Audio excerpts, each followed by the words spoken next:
Hi, Professor Machen. So I wanted to talk a little bit about the Christian principle of charity or philanthropy and how that affects or interacts with income inequality. So to start off, I want to define what exactly charity philanthropy are.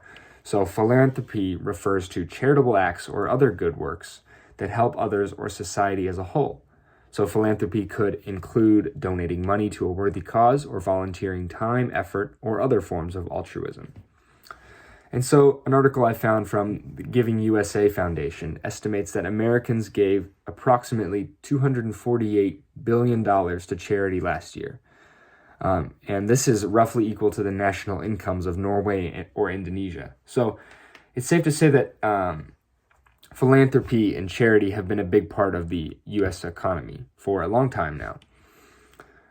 And so another interesting fact is that 75% of this sum of money was from private individuals rather than like big corporations. So a lot of this is from just individual households. Household incomes are donating to charity.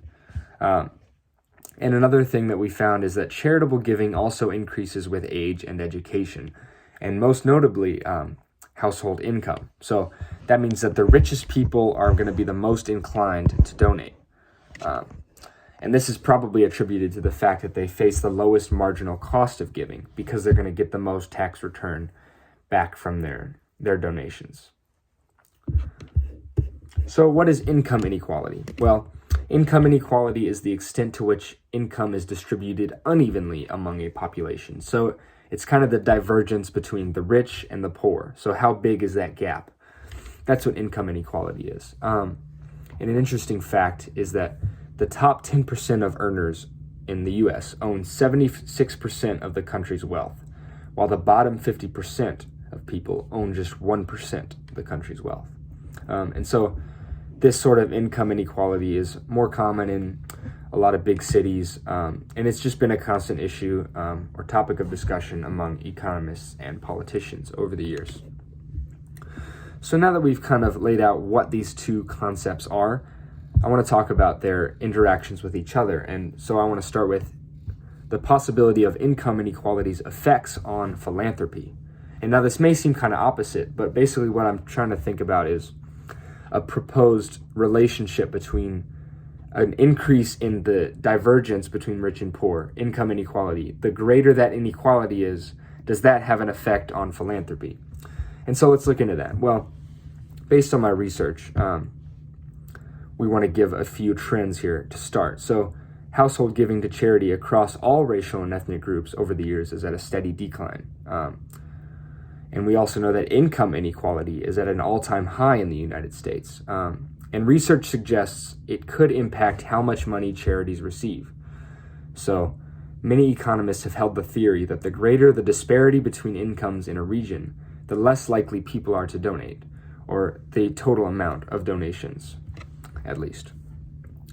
And so I was looking into a study by USC Associate Professor Nicholas Duquette, who conducted a study to test this sort of hypothesis. And so it was a laboratory-based study, and it found that the difference grew grew between those with the most and fewest tokens, participants donated less. And Duquette said, even that little bit of inequality that didn't really matter led them to change their giving behavior. So the more the inequality is, the less people are going to be generally willing to donate, according to this study. So he did note that in this experiment, it is unclear whether the decline in donations amid greater inequality is directly due to that disparity, or if it is because of broader social changes. So we don't entirely know. It's not entirely verifiable, but it does seem as though this trend is probable.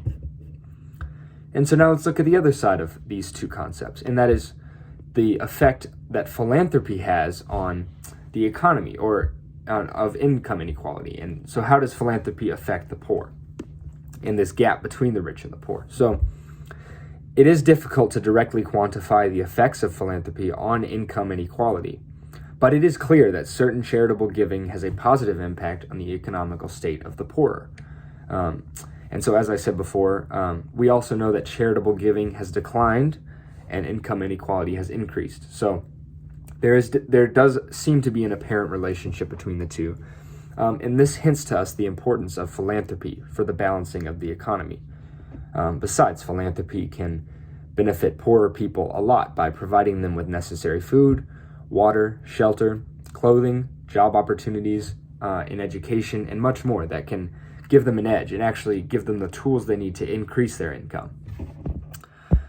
And it also, furthermore, we know that basically philanthropy, when the rich give to the poor, it is kind of leveling out that income inequality. So while it's difficult to directly quantify, we do know that there is some benefits to improving income inequality from the more philanthropy that is happening.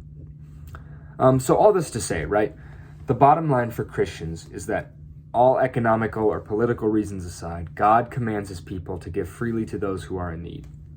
So if we read Hebrews 13:16, it says, "Do not neglect to do good and to share what you have, for such sacrifices are pleasing to God." So Christians are to count whatever they have as a blessing, and they need to act accordingly by being generous with the money they have, the talents they have, and the things God has blessed them with. They need to be generous with that. In fact, charity should be one of the primary motivations for us to work hard and make profits. It's not just it shouldn't just be a burden to us. Like we should have an attitude that one of the main reasons we want to improve our profits is so that we can give more to the poor. So if we read Acts 20:35, it says, "In all things I have shown you that by working hard in this way, you must help the weak and remember the words of the Lord Jesus, how he himself said, 'It is more blessed to give than to receive.'" Also, God says he will bless those who give up material goods for the benefit of others. Proverbs 19:17 reads, "Whoever is generous to the poor lends to the Lord, and he will repay him for his deed." So in conclusion, Christians are called to give freely the material blessings God has entrusted to them. We must remember that the riches we have are not our own, and accumulating wealth is not our purpose. We must give so that God may work out his master plan through us.